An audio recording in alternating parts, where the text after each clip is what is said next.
नमस्कार, स्वागत है आपका। मैं हूं आपके साथ सुमित शर्मा। नर्मदापुरम से खबर है जहां पर तवा डैम के फिर से सभी गेट खोल दिए गए हैं। जलस्तर लगातार बढ़ने से एक बार फिर से डैम के गेट खोले गए हैं। तेज बारिश के चलते तवा डैम के सभी 13 गेटों को खोला गया है। 13 गेटों को 16-16 फीट तक खोल दिया गया है और डैम से प्रति सेकंड छोड़ा जा रहा है 30,000 से ज्यादा क्यूसेक पानी।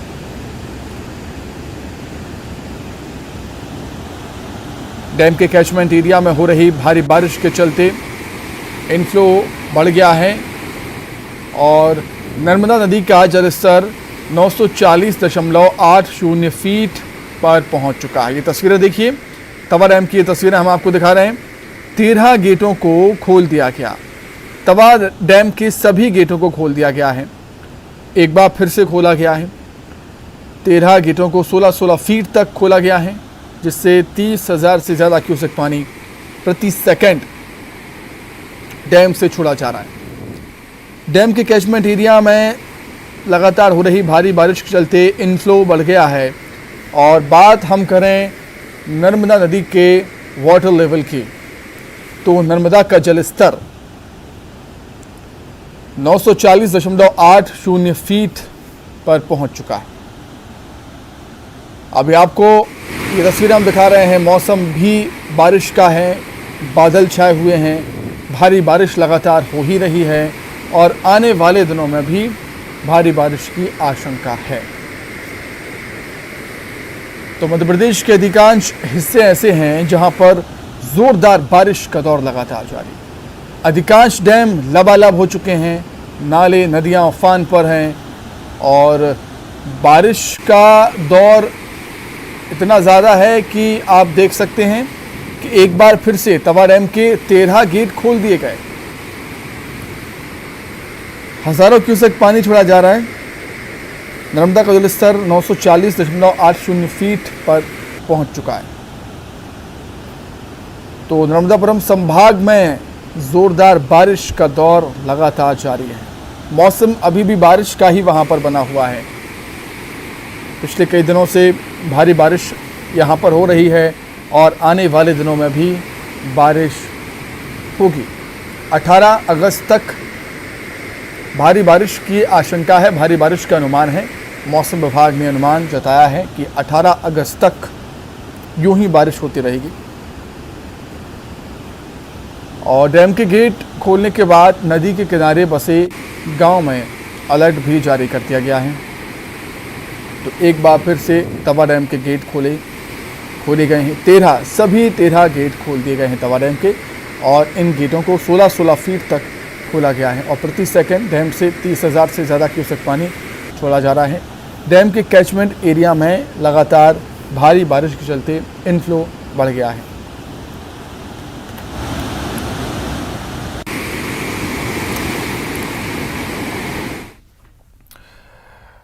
बात करें छिंदवाड़ा की, तो यहां पर भी लगातार 4 दिनों से मूसलाधार बारिश हो रही है। बारिश से नदी नाले उफान पर हैं। उमरा नाला में हिवरा वासुदेव नदी पर बने पुल को पार करने में एक युवक अपनी बाइक सहित बह गया। गनीमत ये रही कि कुछ ही दूर पर बहने के बाद वो तैरते हुए एक पेड़ पर चढ़ गया और उसकी जान बच गई।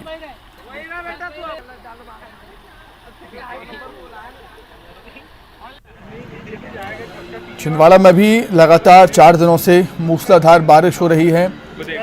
सभी नदी नाले उफान पर हैं।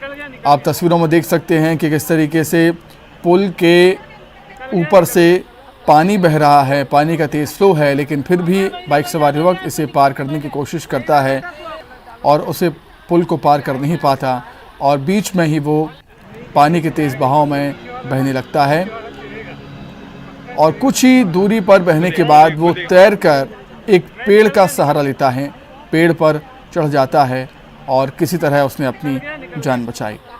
ये लापरवाही अक्सर लोग करते हैं। जब पुलियों के ऊपर से पानी का फ्लो रहता है तब भी उसे पार करने की कोशिश करते हैं और ऐसी लापरवाही जान पर भारी भी पड़ सकती है। लोगों को ये समझ नहीं आता, जैसे कि इस युवक को समझ नहीं आया। इसने पुल को पार करने की जहमत उठाई, लेकिन पानी के तेज़ बहाव में बह गया। गनीमत ये रही कि इसकी जान बच गई।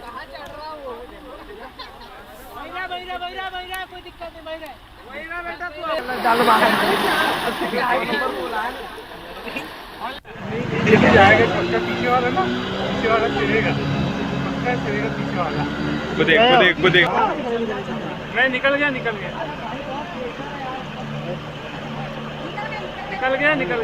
कहाँ चढ़ रहा वो? ज्यादा जानकारी के लिए हम बातचीत करेंगे। छिंदवाड़ा संवाददाता राजेश करमेले जुड़े हुए हैं फोन पर। राजेश, बार बार लोगों से अपील की जाती है कि ऐसी लापरवाही मत कीजिए, लेकिन लोग हैं कि मानने को तैयार नहीं। जी बिल्कुल, देखिए ये अक्सर पिछले कुछ समय राजेश, मेरी आवाज आप तक पहुंच रही है क्या? जी बिल्कुल आवाज मुझे आ रही है। बिल्कुल। देखिए ये जो लापरवाही का दौर है ये लंबे समय से चल रहा है, जब से मूसलाधार और तेज बारिश का सिलसिला शुरू हुआ था। पिछले कुछ महीनों में ये चौथी या पांचवी ऐसी तस्वीर सामने आई है जब लोग लापरवाही को उजागर कर रहे हैं और रिस्क मोल लेकर के पुल को पार कर रहे हैं, जो जिस तरीके से पानी पुल के ऊपर से जा रहा है। अभी भी यही हुआ, उमरा नाला के पास हिवरा वासुदेव में नदी पुल के ऊपर से चल रही थी और उसने पुल पार करने की युवक ने कोशिश की और ये बह निकला। वो तो अच्छा ये हुआ कि वो कुछ दूरी पर जाकर एक पेड़ लगा था, उस पेड़ पर वो चढ़ गया, पेड़ का सहारा लेकर उसने अपनी जान बचाई। इस तरह की तस्वीरें लगातार सामने आ रही है। प्रशासनिक और पुलिस के अमले से लगातार ये अपील की जा रही है कि इस तरीके की जो पुल है जहां पर पानी ऊपर से बहता हुआ नजर आ रहा है वहां सुरक्षा के प्रबंध किए जाएं, क्योंकि पुलिस का कहना है कि स्टाफ कम है, इस वजह से वो केवल हिदायत दे सकते हैं और प्रशासन का भी यही कहना है और ये लोगों की जिम्मेदारी हो जाती है, लेकिन लोग कहीं ना कहीं लापरवाही का परिचय देते हैं और अपनी जान जोखिम में डाल रहे हैं। जी बिल्कुल राजेश, अभी क्या मौसम है वहां पर? तस्वीरों में हालांकि हम देख रहे हैं धूप निकली हुई है, लेकिन खबरें हैं कि 4 दिन से लगातार बारिश का दौर जारी है। फिलहाल क्या हालात, क्या मौसम? जी देखिए, कुछ समय के लिए यहाँ धूप जरूर निकली थी, लेकिन पिछले 4 दिनों से रुक रुक कर लगातार तेज बारिश हो रही है। जिले के चारों तरफ नदी नाले उफान पर है। अक्सर नागपुर का जो रूट है, जो यहाँ पर राष्ट्रीय राजमार्ग है, वो बंद हो जाता है, गहरा नाला ऊपर से आ जाता है। अभी 2 दिन पहले भी ये स्थिति बनी, 2 से 3 घंटे तक ये पुल बंद रहा और ये मार्ग जो है ये लगातार बंद होता जा रहा है। 4 दिनों से ये हालात बने हुए हैं। जिले के चारों तरफ बारिश ने तबाही मचा के रखी है। जी ठीक है राजेश, बहुत शुक्रिया आपका तमाम जानकारी के लिए। तो देखिए, जैसा कि हमारे संवाददाता बता रहे हैं कि ऐसी कई तस्वीरें सामने आ चुकी हैं पिछले कुछ दिनों में, लेकिन लोग हैं कि मानने को तैयार नहीं।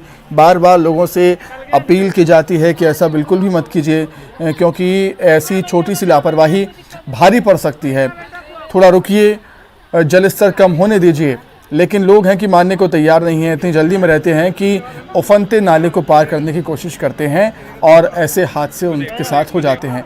इस मामले में हालांकि गनीमत ये रही कि युवक की जान बच गई है, क्योंकि वो तैरकर एक पेड़ का सहारा यहाँ पर ले लेता है और किसी भी तरह नदी से वो बाहर निकलता है। लेकिन सवाल यही है कि आखिर ऐसी तस्वीरों से, ऐसे मामले सामने आने के बाद भी लोग सबक क्यों नहीं लेते? फिलहाल यहां पर रुकेंगे, छोटे से ब्रेक के लिए फौरन लौट रहे हैं।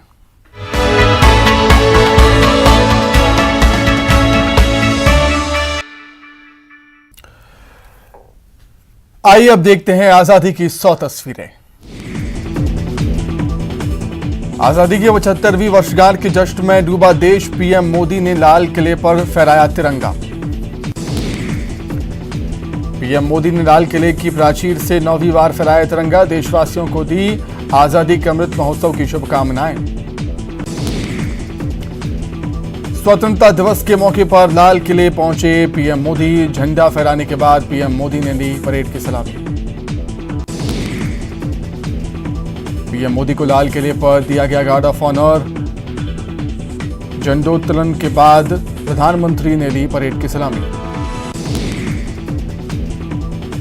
लाल किले की प्राचीर से बोले पीएम मोदी, कहा शहीदों के सपने करने होंगे पूरे। लाल किले की प्राचीर से बोले पीएम मोदी, आजादी के 75 साल पूरे होने पर देशवासियों को दी शुभकामनाएं। कहा, मैं विश्व भर में फैले हुए भारत प्रेमियों को, भारतीयों को आजादी की शुभकामनाएं देता हूं। लाल किले की प्राचीर से पीएम मोदी ने भगवान बिरसा और सिदो कान्हू को किया याद। कहा, देश नहीं भूल सकता महापुरुषों का बलिदान। पीएम मोदी ने देशवासियों को दी स्वतंत्रता दिवस की शुभकामनाएं। ट्विटर पर पीएम मोदी ने लिखा, जय हिंद। लाल किले पर ध्वजारोहण के बाद दी गई हेलीकॉप्टर से की गई फूलों की बारिश। शानदार नजारा देख लोगों का बढ़ा उत्साह। पीएम मोदी ने स्वतंत्रता दिवस के अवसर पर पहुंचे राजघाट, महात्मा गांधी को पुष्पांजलि की अर्पित।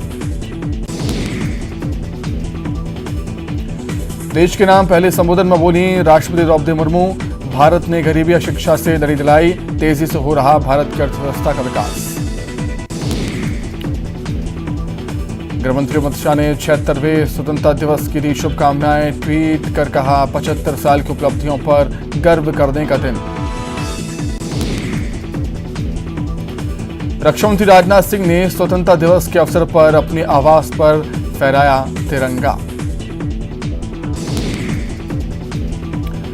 आजादी का अमृत महोत्सव, लोकसभा स्पीकर ओम बिरला ने दी स्वतंत्रता दिवस की शुभकामनाएं। सिक्किम में आईटीबीपी के जवानों ने 18,800 फीट की ऊंचाई पर फहराया तिरंगा। तस्वीरें आई सामने। उत्तराखंड में 17,000 फीट पर आईटीबीपी के जवानों ने फहराया तिरंगा। दिखा उत्साह, साहस और जोश। आईटीबीपी के जवानों ने लद्दाख के पेंगोंग के तट पर मनाया स्वतंत्रता दिवस, फहराया झंडा। जयपुर में सीएम अशोक गहलोत ने भी किया ध्वजारोहण। गंगा में फहराया गया तिरंगा। छपरा में जाने माने तैराक अशोक ने छाती पर फहराया तिरंगा। 2022 के लिए राष्ट्रपति मेडल की घोषणा। एमपी पुलिस को 6 वीरता पदक, 6 विशिष्ट सेवा और 16 सराहनीय सेवा मेडल भी मिले। भोपाल के मोतीलाल नेहरू स्टेडियम में आयोजित हुआ स्वतंत्रता दिवस का कार्यक्रम। समारोह में पहुंचे सीएम शिवराज, फहराया तिरंगा। आजादी के जश्न पर सीएम शिवराज की बड़ी घोषणा। बालाघाट में हेडगेवार की स्मृतियां सहेजी जाएंगी। कारम डैम में लगी मशीनों के ड्राइवर्स को मिलेगा 2-2 लाख का इनाम।